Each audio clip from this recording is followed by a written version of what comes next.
ഇതുകൊണ്ട് അങ്ങ് ചെന്നാ മതി. എന്റെ അച്ഛൻ അവിടെ ഫൈനാൻസ് കമ്പനി നടത്തുവല്ലേ, സ്വർണം വാങ്ങിച്ചു വെച്ചിട്ട് പൈസ തരേ. എടീ, നിന്റെ അച്ഛന് തറവാട്ടിൽ നിന്ന് മുക്കുവട്ടം മാത്രമല്ലല്ലോ കിട്ടിയത്, 1 കോടി രൂപ കൂടി കിട്ടിയില്ലേ? അത് ഈ ബാക്കിയുള്ള ബക്കൊക്കെ മുഴുവൻ പൊട്ടിച്ച് തീർത്തപ്പോ നിനക്ക് എന്തുണ്ടേടി തന്നത്? 1 കോടി 5 പേർക്ക് വീതിച്ച ഒരാൾക്ക് 20 ലക്ഷം കിട്ടും അല്ലേ മാമ? കറക്റ്റ് അല്ലേ? ആരോ 20 ലക്ഷം കിട്ടും.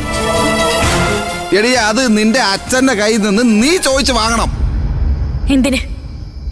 നിങ്ങളെ സഹായിക്കാനോ? ഒരിക്കൽ സഹായിക്കാൻ ശ്രമിച്ചതിന് എനിക്ക് കിട്ടി, അത് മതി. ഇനി നിങ്ങൾക്ക് വേണ്ടി ചീരു ആരുടെ മുന്നിൽ കൈ നീട്ടുമെന്ന് നിങ്ങൾ വിചാരിക്കണ്ട. വേണ്ടടി, നീ കൈ നീട്ടണ്ട. നീ എന്റെ കൂടെ വന്നാ മതി. നിന്നെ മുമ്പിൽ നിർത്തി നിന്റെ അച്ഛനോട് ഞാൻ ചോദിച്ചോളാം, മനസ്സിലായ? ഞാൻ ചോദിക്കേണ്ട പോലെ ചോദിച്ചാ അവരുടെ അച്ഛൻ അനന്ത മാഷി എവിടുന്നെങ്കിലും പൈസ ഉണ്ടാക്കി തരും. എനിക്കറിയാത്. ഉണ്ടാക്കി തന്നില്ലെങ്കിൽ നിന്റെ അച്ഛൻ പിന്നെ ആ നാട്ടിൽ തല ഉയർത്തി നടക്കൂലടി. നിന്റെ അച്ഛനെ നാറ്റിക്കും. അറിയാലോ?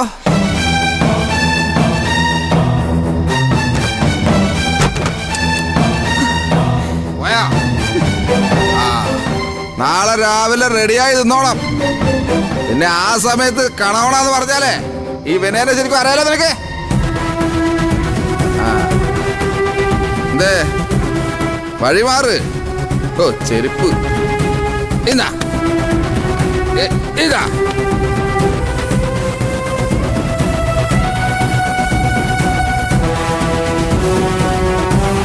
ഒരു അനന്ത മാഷു, 5 പെമ്മക്കളും, അതിനെ കൊണ്ടുള്ള തൊല്ല ബാക്കിയുള്ളവർ എല്ലാം